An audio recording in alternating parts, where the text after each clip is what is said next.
টাকার ভেতর আসল টাকা আছে, ভেজাল টাকা আছে, চেনাও যায়, মাপকাঠি আছে। ইমানের ভিতর আসল আর ভেজাল আছে না নাই? আছে। আল্লাহ বলেন ওয়ামিনান নাসি মান ইয়াকুলু আমান্না বিল্লাহ ওয়ামিনান নাসি মান ইয়াকুলু আমান্না বিল্লাহি ওয়া বিল ইয়াউমিল আখির ওয়া মা হুম বিমুমিনিন।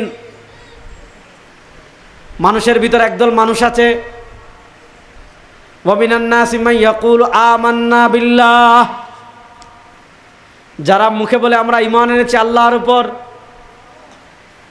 ওয়া বিল ইয়াউমিল আখির, যারা মুখে বলে আমরা ঈমান এনেছি আখিরাতের দিনের উপর। আল্লাহ বলেন ওয়া মা হুম বিমুমিনিন, এরা যত বলুক মুখে আমরা ঈমান এনেছি আল্লাহর উপর, এরা যত মুখে বলুক আমরা ঈমান এনেছি আখিরাতের দিনের উপর, আল্লাহ বলেন ওয়া মা হুম বিমুমিনিন, এরা ঈমানদার না। বলেন এরা ঈমানদার না। তাহলে এরা মুখে বলে আমরা ঈমানদার, নামাজ পড়ে কার সাথে? রাসূলুল্লাহ সাল্লাল্লাহু আলাইহি ওয়াসাল্লামের পিছনে বসে কার সাথে? সিদ্দিক আকবর রাদিয়াল্লাহু আনহুর সাথে। বাজারে হাটে কার সাথে? উমর ইবনুল খাত্তাবের সাথে। ব্যবসা বাণিজ্য করে কার সাথে? সাহাবা ইকরামের সাথে। কোন সমাজে থাকে? সাহাবা ইকরামের সমাজে।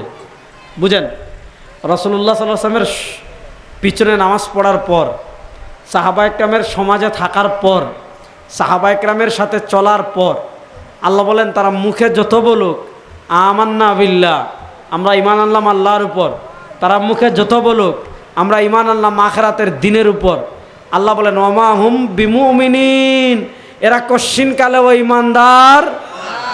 তাহলে প্রশ্নের ভাই, ঈমান তো অন্তরের জিনিস।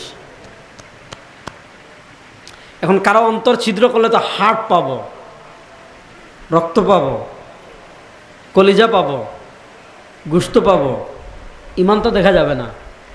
তাহলে ওয়া মা হুম বিমুমিনিন, তাহলে যারা মুখে বলে ঈমান এনেছে আল্লাহর উপর আখিরাতের দিনের উপর, এই মুনাফিকদের ঈমান আসল না ভেজাল? আর আসতে বলেন, মুনাফিকের ঈমান আসল না ভেজাল? জোরে বলেন, মুনাফিকের ঈমান আসল না ভেজাল? জোরে বলেন, মুনাফিকের ঈমান আসল না ভেজাল? এবার ভেজাল ঈমান চেনার যেমন ভেজাল টাকা চেনার জিনিস আছে, মনোযোগ। ভেজাল স্বর্ণ চেনার মাপকাঠি আছে, মনোযোগ। ভেজাল টাকা চেনার মাপকাঠি আছে ব্যাংকে, ভেজাল স্বর্ণ চেনার মাপকাঠি আছে জুয়েলার্সে। এই মুনাফিকদের ভেজাল ঈমান ধরার মাপকাঠি আছে না নাই? যুবকরা বলেন, ভেজাল ঈমান ধরার মাপকাঠি আছে না নাই? এই ভেজাল ঈমান নির্ধারণ করার মাপকাঠি সাহাবা। বলেন ভেজাল ঈমান চিনার মাপকাঠি জামাতে সাহাবা। আল্লাহ বলেছেন মুনাফিকরা বলে আমরা ঈমান এনেছি আল্লাহর উপর আখিরাতের দিনের উপর। আল্লাহ বলেন শুধু মুখে আল্লাহ এবং আখিরাতের দিনের উপর ঈমান এনেছি বললেই হবে না। ওয়া ইযা কিলা লাহুম আমিনু কামা আমানান নাস ক্বালু আনুমিনু কামা আমানাস সুফাহা আলা ইন্নাহুম হুমুস সুফাহা ওয়ালাকিন লা ইয়ালামুন। আল্লাহ বলেন শুধু মুখে ঈমানদার বললে হবে না। ওয়া ইযা কিলা লাহুম আমিনু কামা আমানান নাস, যখন তাদেরকে বলা হয় তোমরা বলেছো ঈমান এনেছি আল্লাহর উপর, তোমরা বলেছো ঈমান এনেছি আখিরাতের দিনের উপর, শুধু ঈমানদার বললেই হবে না। যখন তাদেরকে বলা হয় আমিনু, ঈমান আনো, কার মতো? কামা আমানান নাস, যেমনভাবে ঈমান এনেছেন মানুষগণ। এই মানুষ কারা? তাফসিরে জালালাইন খুলেন, তাফসিরে ইবনে কাসির খুলেন, তাফসিরে ইবনে জারির তাবারি খুলেন। আমিনু কামা আমানা আসহাব মুহাম্মাদিন সাল্লাল্লাহু আলাইহি ওয়াসাল্লাম, তাদেরকে বলা হয় তোমরা ঈমান আনো, কার মতো? যেমন ঈমান এনেছেন সাহাবায়ে কেরাম। কার মতো? যেমন ঈমান এনেছেন সিদ্দিক আকবর, যেমন ঈমান এনেছেন উমর ইবনুল খাত্তাব, যেমন ঈমান এনেছেন উসমান গনি, যেমন ঈমান এনেছেন আলী, যেমন ঈমান এনেছেন ইবনে মাসউদ, যেমন ঈমান এনেছেন ইবনে আব্বাস। আমিনু কামা আমানান নাস, আমিনু কামা আমানা আসহাব মুহাম্মাদিন সাল্লাল্লাহু আলাইহি ওয়াসাল্লাম, অর্থাৎ তোমরা ঈমান আনো। কেমন ঈমান? যেমন ঈমান এনেছেন সাহাবায়ে কেরাম। যদি সাহাবায়ে কেরামের ঈমানের সাথে ঈমান মিলে যায়, যদি সাহাবায়ে কেরামের বিশ্বাসের সাথে বিশ্বাস মিলে যায়, যদি সাহাবায়ে কেরামের ঈমানের সাথে ঈমান মিলে, যদি সাহাবায়ে কেরামের বিশ্বাসের সাথে বিশ্বাস মিলে, বুঝতে হবে ঈমান ঠিক। আর যদি সাহাবায়ে কেরামের ঈমানের সাথে ঈমান না মিলে, যদি সাহাবায়ে কেরামের বিশ্বাসের সাথে বিশ্বাস না মিলে, যত বড় নামাজি হোক, যত বড় ঈমানদার হোক, এটা মুনাফিক ছাড়া কিছু হতে পারে না। তাহলে বলেন আল্লাহ বলেছেন ঈমান আনো কার মতো? সাহাবাদের মতো। বলেন ঈমান আনো কার মতো? আল্লাহ রাস্তে বলেন ঈমান আনো কার মতো? ফাইন আমানু বিমিসলি মা আমানতুম বিহি ফাকাদ ইহতাদাউ। আল্লাহ বলছেন, আমি না। আমাদের দেশে একদল আছে, এরা সাহাবা একরামকে সত্যের মাপকাঠি মানে না। আছে না নাই?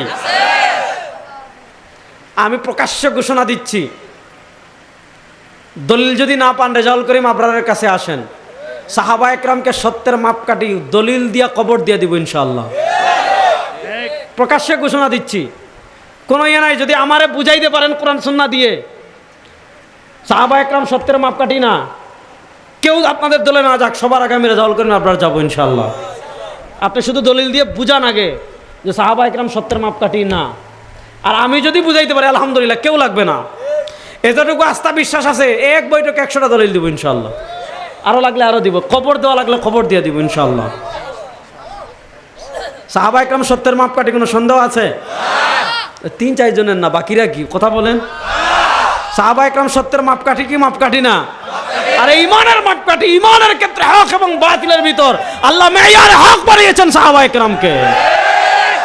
আল্লাহ বানিয়েছেন ফাইন আমানু বিমিসলি মা আমানতুম বিহি ফাকাদ ইহতাদাউ। আসেনি কোরআন শরীফে আল্লাহ তাআলা জান্নাতি দলের মাপকাঠি দিয়েছেন। রাসূলুল্লাহ সাল্লাল্লাহু আলাইহি ওয়াসাল্লাম জান্নাতি দলের মাপকাঠি দিয়েছেন 2টা। জান্নাতি দলের মাপকাঠি কয়টি? একটু যুবকরা বলেন, জান্নাতি দলের মাপকাঠি কয়টি? আচ্ছা, কেমনে মাপকাঠি শুনেন, হাদিস বলি। সুনানুত তিরমিজিতে আসছে, মুস্তাদরাক আলা সহিহাইনে আসছে, তাফাররাকাত বানু ইসরাঈল আলা 72 মিল্লাহ। বনি ইসরাইল বিভক্ত হয়েছে 72 দলে। বনি ইসরাইল বিভক্ত হয়েছে কত দলে? 72 দলে। ওয়াসাতাফতারিকু উম্মতি আলা 73 মিল্লাহ। আমরা হব 73 দল। এই 73 দলে সুবহানাল্লাহ কয়, শুনছেন? নাউজুবিল্লাহ বলেন। এই দল মানে রাজনৈতিক দল না, এই দল মানে আকীদা কেন্দ্রিক দল। ওয়াসাতাফতারিকু উম্মতি আলা 73 মিল্লাহ। উম্মাহ হবে 73 দল। রাসূলুল্লাহ সাল্লাল্লাহু আলাইহি ওয়াসাল্লাম বলেন কুল্লুহুম ফিন্নার, 73 দলের সব জাহান্নামী, ইল্লা মিল্লাতাম ওয়াহিদা, জান্নাতি দল মাত্র একটা।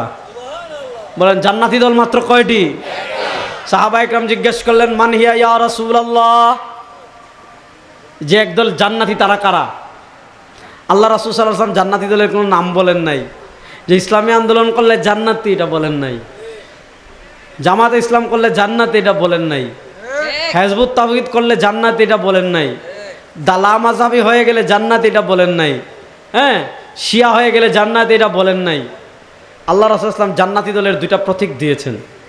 যেমন হাত পাখা দেখলেই আমরা বুঝি এটা আমাদের ইসলামী আন্দোলন করে, ঠিক না বেটি?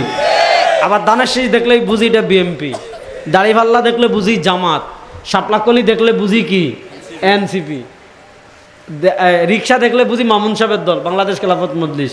তো প্রতীক দেখলে চিনা যায় কি যায় না? আল্লাহ রাসূল সাল্লাল্লাহু আলাইহি ওয়াসাল্লাম জান্নাতি দলের 2টা মাপকাঠি দিয়েছেন। মা আনা আলাই, নবীর সুন্নাহ। যাদের ভিতর নবীর সুন্নাহ থাকবে। আমাদের দেশে চেহারায় নবীর সুন্নাহ নাই, পোশাকে নবীর সুন্নাহ নাই, পরিবারে নবীর সুন্নাহ নাই, রাজনীতিতে নবীর সুন্নাহ নাই, কোথাও নবীর সুন্নাহ নাই। রাষ্ট্রে ইসলাম সুন্নাহ, এত সহজ কথা, ভালো করে বুঝেন। মা আনা আলাই, যারা হবে সুন্নাহর দ্বারক বাহক, আহলুস, এজন্য আমাদের পরিচয় কি আহলুস সুন্নাহ ওয়াল জামাআহ। আমাদের পরিচয় কি আহলুস সুন্নাহ ওয়াল জামাআহ। মা আনা আলাই, নবী বলেন যারা আমার পথে থাকবে, আমার সুন্নাহর উপর থাকবে। ও আসহাবি,